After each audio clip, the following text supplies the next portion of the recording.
Hello everyone, thank you for watching this video. This is going to be a small tutorial on how you can reset your OBD2 connector on your IDOING Android head unit.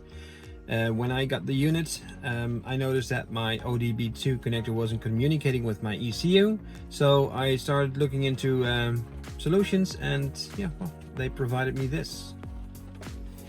So when you look at your head unit, you can go to settings. You go to user, and there you will set up and back up and reset your system.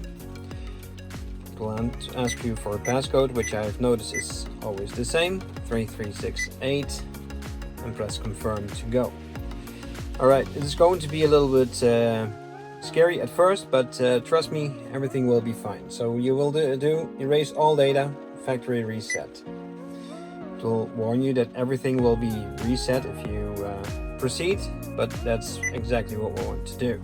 So last time confirming, erase everything, and then we just have to wait until the whole system goes into a factory data reset and reboot. In the meantime, we wait.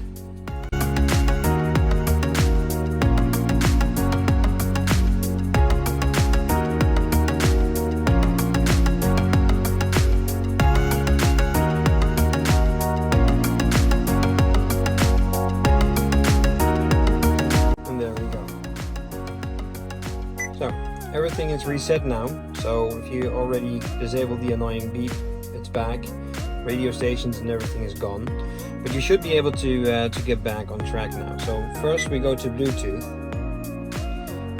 We go to the Bluetooth devices and search for available Bluetooth. Takes a little while, but then it comes up. So we have the OBD2 connector. We want to pair that one. It will ask you for the passcode for this thing. So we'll just put it in. And it says device connected. So we can now go back to the Torque app. There we go. I already have a profile set up, so that's working fine. In the bottom we have this little cogwheel. There you can say settings, the OBD2 adapter settings.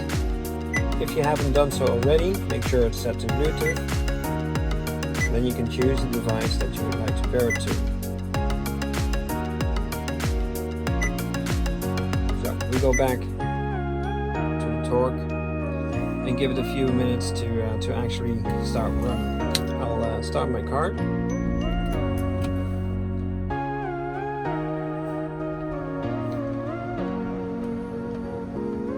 We can check the status with the adapter status, and now it should say connection to ECU, yes.